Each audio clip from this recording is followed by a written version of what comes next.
Hello and welcome everyone. स्वागत है आपका हमारे यूट्यूब चैनल प्रेप अल्फा पे। आज हम क्लास 9th की साइंस का जो हमारा 4th चैप्टर चल रहा था, परमाणु की संरचना, उसका हम पार्ट 2 देखेंगे। इसका पहला पार्ट हम पहले ही चैनल पे अपलोड कर चुके हैं। अगर आपने नहीं देखा है तो उसे भी जरूर जाके देखिए। तो आइए वीडियो को स्टार्ट करते हैं। आज हम पढ़ेंगे बोर का परमाणविक मॉडल। अब तक हमने रदरफोर्ड का मॉडल पढ़ लिया है और थॉमसन का मॉडल पढ़ लिया। आज हम बोर का परमाणविक मॉडल पढ़ेंगे। तो आइए स्टार्ट करते हैं। रदरफोर्ड के मॉडल की कमियों को दूर करने के लिए नील्स बोर ने निम्नलिखित अवधारणा प्रस्तुत करी। तो रदरफोर्ड के मॉडल में जो कमियां रह गई थी उसको दूर करने के हिसाब से बोर ने अपना मॉडल दिया। तो उसने क्या कहा? इसने बोला इलेक्ट्रॉन केवल कुछ निश्चित कक्षाओं में ही चक्कर लगा सकते हैं, जिन्हें इलेक्ट्रॉन की विविक्त कक्षा कहते हैं। और दूसरा इन्होंने बोला जब इलेक्ट्रॉन इस विविक्त कक्षा में चक्कर लगाते हैं तो उनकी ऊर्जा का विकिरण नहीं होता है। इन कक्षा या जिन्हें कोश भी बोलते हैं, वो ऊर्जा स्तर कहते हैं। इन्हें हम अंग्रेजी में अगर बोलें तो KLMNOPS कितने भी अक्षर से व्यक्त कर सकते हैं, और संख्या में बोलेंगे तो 1 2 3 4 द्वारा दर्शाया जाता है। तो अभी तक ये दिक्कत थी कि अगर इलेक्ट्रॉन ऐसे ऐसे घूमते रहेंगे अपने मार्ग में तो एक त्वरण की वजह से वो अपनी ऊर्जा की हानि कर देंगे और नाभिक में टकरा कर गिर जाएंगे और इलेक्ट्रॉन नष्ट हो जाएंगे। इसी का इन्होंने जवाब दिया है कि इलेक्ट्रॉन कुछ निश्चित कक्षाएं, अगर ऐसी ये KLMNOP, ये निश्चित कक्षाओं में ही चक्कर लगाते हैं, जिन्हें विविक्त कक्षा बोलते हैं, और इसमें ऊर्जा का विकिरण नहीं होता है। तो जब ऊर्जा का विकिरण नहीं होगा तो अपने चक्कर लगाते रहेंगे और इलेक्ट्रॉन नष्ट नहीं होगा। देखिए ये है नाभिक। नाभिक के बाद ये जो पहला चक्कर है इसको हमने बोला कक्ष के, सबसे शुरुआत का जिसका n 1 है उस वो कक्ष के है। उसके बाद का दूसरा चक्कर कक्ष L, उसको n बराबर 2 मिला है। ठीक है, इसके बाद एक चक्कर है तो ये तीसरा m बोल दिया हमने, KLM, n इसका 3 हो गया। इसके बाहर कक्ष n 4, इसके और बाहर हम कर लेते तो कक्ष LMNOP। अब न्यूट्रॉन क्या होता है इसके बारे में जानते हैं। तो अभी तक हमने इलेक्ट्रॉन और प्रोटॉन नामक दो कणों की खोज कर ली है परमाणु के अंदर। तो 1932 ईस्वी में जेम्स चैडविक ने एक और अपरमाणु कण को खोज निकाला जो अनावेशित था, यानी इसमें कोई आवेश नहीं था। प्रोटॉन में प्लस का 1 चार्ज होता है और इलेक्ट्रॉन में माइनस का 1 आवेश होता है, और ये अनावेशित, इसमें कोई चार्ज नहीं होता, 0। और इसका द्रव्यमान प्रोटॉन के बराबर होता है और इसका नाम न्यूट्रॉन पड़ा। और इलेक्ट्रॉन का तो हम द्रव्यमान बिल्कुल नगण्य मान सकते हैं। तो एक और कण की खोज हो गई। अब न्यूट्रॉन सभी परमाणु के नाभिक में होते हैं हाइड्रोजन को छोड़कर। हाइड्रोजन में न्यूट्रॉन नहीं होता, बाकी हाइड्रोजन के अलावा जितने भी तत्व हैं उन सब में न्यूट्रॉन पाया जाता है। इसे हम स्मॉल n से प्रदर्शित करते हैं। प्रोटॉन को किससे करते थे? स्मॉल p से। इलेक्ट्रॉन को E-, इसको P+, और ये इनमें अपना आवेश भी दिखाते हैं, और इसमें जब आवेश है नहीं तो n 0 लिखने से कुछ मतलब ही नहीं है, n भर लिखा। अब परमाणु का हम कुल द्रव्यमान कैसे निकाल सकते हैं? तो परमाणु का कुल द्रव्यमान निकालने का फॉर्मूला है नाभिक में उपस्थित टोटल प्रोटॉन, जितने प्रोटॉन है उनका उन सबका द्रव्यमान, और साथ में नाभिक में उपस्थित न्यूट्रॉन के द्रव्यमान को जोड़ देंगे तो परमाणु का कुल द्रव्यमान निकल आएगा। अब विभिन्न कक्षाओं में इलेक्ट्रॉनों का वितरण कैसे करते हैं इसके बारे में जानते हैं। तो इन नियमों के अनुसार किसी कक्षा में उपस्थित अधिकतम इलेक्ट्रॉनों की संख्या को सूत्र को 2n² से दर्शाया जाता है। यहाँ n तो ये थे ना, n बराबर 1, n बराबर 2। अब सूत्र क्या है? 2n², यानी कि 2 गुणे 1 का स्क्वायर यानी कि 2। तो जो k कक्षा है उसमें हम 2 इलेक्ट्रॉन भर सकते हैं। अब अगर इसका निकाल है तो 2n², 2 गुणे 2 की स्क्वायर, यानी ये हो जाएगा 4 गुणे 2। तो जो ये L कक्षा है इसमें हम 8 भर सकते हैं इलेक्ट्रॉन। और ऐसे ही इसका निकाल है तो 2n², 2 गुणे 3 का स्क्वायर, यानी कि 2 गुणे 9, 18, इसमें 18 भर सकते हैं। तो इन्होंने सूत्र बता दिया कि हम कैसे इलेक्ट्रॉन की संख्या निकाल सकते हैं किसी भी कक्षा में। जहां n कक्षा की संख्या है या ऊर्जा स्तर है, इस इलेक्ट्रॉनों की अधिकतम संख्या पहले कक्षा या k में होगी। यही हमने जो भी बताया, 2 गुणे 1 का स्क्वायर 2। दूसरे कक्षा यानी कि L में 2 गुणे 2 का स्क्वायर 8, तीसरे में 2 × 3 का स्क्वायर 18, चौथे कक्ष n में 2 × 4 का स्क्वायर 32, ऐसे ही 5वें 6वें इतने में हमने बताया ना जितना हमें पढ़ना है वो हमारा n तक हमारा काम चल जाएगा। अब अगला है सबसे बाहरी कोष में इलेक्ट्रॉनों की अधिकतम संख्या 8 हो सकती है। ठीक है, तो जो भी सबसे बाहरी कोष है उसमें अधिकतम 8, ये लिखा जरूर 32 है लेकिन 8 अष्टक कंप्लीट हो जाता है तो उसके बाद उसमें नहीं भरते हैं। किसी परमाणु के दिए गए कोष में इलेक्ट्रॉन तब तक स्थान नहीं लेते हैं जब तक कि उससे पहले भीतरी कक्ष पूर्ण रूप से भर नहीं जाते, अतः कक्षा क्रमानुसार भरती है। इसका कहने का मतलब ये है, एनसीईआरटी का डायग्राम है, मान लो इसी से लेते हैं। अब इसमें तो एक ही कक्षा है, ये है 2, इसमें 2 कक्षा है लिथियम में। तो मान लो ऐसा नहीं है कि अब ये एक यहाँ पे इलेक्ट्रॉन है तो पहले यहाँ भर दें फिर बाद में यहाँ, नहीं, सबसे पहले ये यहाँ पे ही दोनों इलेक्ट्रॉन भरे। जब ये दो, क्योंकि ये जो के होता है, के कक्षा में केवल 2 इलेक्ट्रॉन भरे जाते हैं। अब ये फुल हो गया, अब फिर एल के पास जाएंगे। जब एल में पूरे 8 भर जाएंगे फिर एम के पास जाएंगे। ऐसा नहीं कि एक एक एक एक करके सब में भर दे फिर दोबारा से चक्कर लगाए, एक बार में पूरे भर दिए जाते फिर दूसरे हम कक्षा के ऊपर आते हैं। इसीलिए कह रहे हैं कि कक्षाएं क्रमानुसार भरी जाती हैं। अब हमें ये 8 पहले 18 तत्वों की परमाणु संरचना की व्यवस्था दिखाई दी, तो ये हम याद कर लें तो और अच्छा है।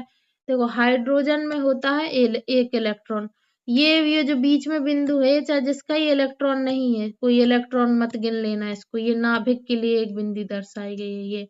ये है जो ये चक्कर में दिख रहे हैं ना जितने, ये है इलेक्ट्रॉन। तो हाइड्रोजन में एक इलेक्ट्रॉन है, हीलियम में 2 इलेक्ट्रॉन है। अब ये फुल हो गया। अब लिथियम के पास आए तो लिथियम की परमाणु संख्या होती है 3, इसमें 3 इलेक्ट्रॉन है तो हम पहले इन 2 में भरेंगे, बचा एक हमारे पास, बाहर भर देंगे। बेरिलियम की 4 होती है तो 4 इलेक्ट्रॉन होते बेरिलियम में, तो 2 यहाँ भर देंगे, 2 यहाँ भर देंगे। बोरॉन में 5 होते हैं इलेक्ट्रॉन, तो यहाँ पे पहले 2 अंदर वाली के भर देंगे, फिर एल में जाएंगे 3 भर देंगे। कार्बन में 6 होते हैं तो 2 भर दिए, 2 6 में से 2 गए, 4 बाहर में भर दिए। नाइट्रोजन 1 2 3 4 5 6 7, ऐसे ही ऑक्सीजन में 8 होते, 2 अंदर, बाकी बचे हुए 1 2 3 4 5 6, 6 बाहर। ऐसे ही फ्लोरीन में बाहर 7 होंगे, 1 2 3 4 5 6 7। नियोन 1 2 3 4 5 6 7 8, इसका अष्टक कंप्लीट है और ये अंदर 2, ऐसे ऐसे करके ही ये पूरे 18 तत्व भरे हैं। अब संयोजकता क्या होती है, तो किसी परमाणु की सबसे बाहरी कक्षा में उपस्थित इलेक्ट्रॉनों की संयोजकता इलेक्ट्रॉन कहा जाता है। यानी कि जितने भी किसी भी परमाणु में सबसे बाहरी में इलेक्ट्रॉन भरे होंगे उन्हें संयोजकता कहते हैं। अब बोरबरी स्कीम के हिसाब से हम जानते हैं कि किसी परमाणु के बाह्यतम कक्ष में अधिकतम 8 इलेक्ट्रॉन रह सकते हैं। जिन तत्वों का अष्टक पूर्ण होता है उनकी संयोजकता 0 होती है, लेकिन केवल हीलियम ऐसा परमाणु है जिसके बाह्यतम कक्ष में 2 इलेक्ट्रॉन होकर भी ये अक्रिय तत्व है। तो जब 8 इलेक्ट्रॉन भर जाते हैं तब वो अक्रिय हो जाता है, फिर वो किसी और से बंध नहीं बनाता है। जब बाह्यतम कक्ष में इलेक्ट्रॉन 4 से ज्यादा होते हैं तब संयोजकता को 8 में से घटाकर निकालते हैं। जैसे कि फ्लोरीन परमाणु के बाह्यतम कक्ष में 7 इलेक्ट्रॉन होते हैं, तो इसकी संयोजकता निकालने के लिए हम 8 में से 7 माइनस कर देंगे तो 1 हो जाएगी। इसीलिए फ्लोरीन की जो संयोजकता वो 7 नहीं होती, 1 होती है। ऐसे ही ऑक्सीजन के बाह्यतम कक्ष में 6 इलेक्ट्रॉन होते हैं। देखें यहाँ पे कहाँ है ऑक्सीजन, ये है ऑक्सीजन। अभी फ्लोरीन देखा था ना, 1 2 3 4 5 6 7, तो ऐसा नहीं है कि हम इसकी संयोजकता 7 कर देंगे, नहीं, 8 में से 7 घटाएंगे, इसकी संयोजकता 1 होगी। इसमें कितने, 1 2 3 4 5 6, 6 है बाहरी, 8 में से 6 घटाएंगे 2। अब जैसे इनकी है लिथियम के बाहर 1 ही तो इसकी संयोजकता 1, बेरिलियम इसके बाहर 2 तो 2 ही है। अब ये ऐसा 2 है ऑक्सीजन की संयोजकता। ये यहाँ पे संयोजकता इस चार्ट में दी भी हुई है एनसीईआरटी में, बहुत सारे हाइड्रोजन से लेके आर्गन तक जितने 18 तत्वों के उन्होंने डायग्राम बनाया है उतनों की उन्होंने संयोजकता भी दे दी है। आइए देखते हैं। तो हाइड्रोजन का सबसे पहला प्रतीक, बहुत ही इंपॉर्टेंट सारणी है ये, इसमें सब कुछ दिया हुआ है। हाइड्रोजन का प्रतीक H, इसकी परमाणु संख्या है, 1। जितना परमाणु संख्या होता है उतना ही प्रोटॉनों की संख्या 1। न्यूट्रॉन इसमें होते नहीं है। इलेक्ट्रॉनों की संख्या 1, तो वो भरा है हमने K वाले सब सेल में, तो K कक्षा में हमने भर दिया, तो संयोजकता इसकी 1 है। हीलियम, हीलियम में परमाणु संख्या 2, प्रोटॉनों की संख्या 2, न्यूट्रॉनों की संख्या 2 और इलेक्ट्रॉनों की भी संख्या 2, इसके K में ही भर जाएगा। अब हमने कहा था ना हीलियम ही ऐसा है जिसमें वो 2 पूरा भर के भी इसकी संयोजकता 0 हो जाती है, क्योंकि वो अपना कंप्लीट हो जाती है इसकी कक्षा। लिथियम, लिथियम 3 परमाणु संख्या, प्रोटॉनों की संख्या 3, न्यूट्रॉनों की संख्या 4 और इलेक्ट्रॉनों की संख्या 3 और ये हो गया K। बेरिलियम के यहाँ पे 2 है, तो 2 है इसकी संयोजकता। ऐसे ही बोरॉन, बोरॉन का प्रतीक है B। परमाणु संख्या 5, प्रोटॉनों की संख्या 5, न्यूट्रॉनों की संख्या 6, इलेक्ट्रॉनों की संख्या 5 और इसके K में 2 भर दिए, 5 में से 2 गए, 3 बचे, 3 यहाँ और 3 है इसकी संयोजकता। कार्बन का C और इसका परमाणु संख्या 6, प्रोटॉनों की संख्या 6, न्यूट्रॉनों की संख्या 6, इलेक्ट्रॉनों की संख्या 6, K में भर दिए 2, 6 में से 2 चले गए, 4 बचे, संयोजकता इसकी 4 हो गई। नाइट्रोजन, नाइट्रोजन में परमाणु की संख्या 7, प्रोटॉनों की संख्या 7, न्यूट्रॉनों की संख्या 7, इलेक्ट्रॉनों की संख्या 7। अब 2 यहाँ भर दिए, 7 में से 2 गए, बचे 5। अब ये 5 संयोजकता है, तो 5 किसी को देने से अच्छा 5 अपने इलेक्ट्रॉन किसी को ये दे, किसी दूसरे तत्व को, दूसरे परमाणु को, इससे अच्छा है वो 3 किसी से ले ले, तो इसका अष्टक कंप्लीट हो जाएगा। संयोजकता का मतलब ये होता है कि कितने इलेक्ट्रॉनों का आदान प्रदान कर रहा है कि उसका अष्टक कंप्लीट हो जाए। अब 5 किसी को देगा, इतना ज्यादा देने से अच्छा 3 किसी से ले ही ले, 3 तो छोटी संख्या है ना, 3 किसी से ले लेगा, 5 + 3 8 हो जाएगा, अष्टक कंप्लीट। ये देखो ये दोनों मिला के अष्टक होना चाहिए 4 4 4 8 हो जाता है। ऐसे ही अब ऑक्सीजन O, परमाणु संख्या 8, प्रोटॉनों की संख्या 8, न्यूट्रॉनों की संख्या 8, इलेक्ट्रॉनों की संख्या 8, K में भर दिए 2 बचे, L में 6 बचे। अब 8 में से 6 घटा दो तो 2 आ जाएगी इसकी संयोजकता। फ्लोरीन के 9 हो गए परमाणु संख्या, प्रोटॉनों की संख्या 9, न्यूट्रॉनों की संख्या 10, इलेक्ट्रॉनों की संख्या 9 और इलेक्ट्रॉनों का वितरण 2 कर दिया और यह K में, उसके बाद 9 में से 2 गए, 7 यहाँ बचे।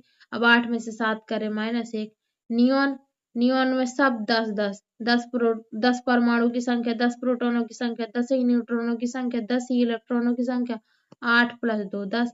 अब यहाँ पे 8 अष्टक कंप्लीट, संयोजकता 0, ये इसका पूरा है अष्टक कंप्लीट, निष्क्रिय है ये। सोडियम, सोडियम में 11 आ गया, इसका परमाणु क्रमांक 11 है, प्रोटॉनों की संख्या 11, न्यूट्रॉनों की संख्या 12, इलेक्ट्रॉनों की संख्या 11 और K में इसके 2 भरे गए। अब L में भी फुल हो गया, ये 8 भर दिए। अब 2 8 10, 11 में से 10 घटाओ, 1 बचा, तो अब 1 M में भरा जाएगा, इसकी संयोजकता भी 1। सबसे बाहरी जो होता जाएगा वही उसकी संयोजकता होती जाएगी। ऐसा नहीं कि अब इसकी 8 कर देंगे संयोजकता, बाहरी 1, इसकी 2 होगी। मैग्नीशियम में ऐसे ही 12 यहाँ आए, 8 भर गए, 8 2 10, 12 में से 10 गए, 2 यहाँ पे।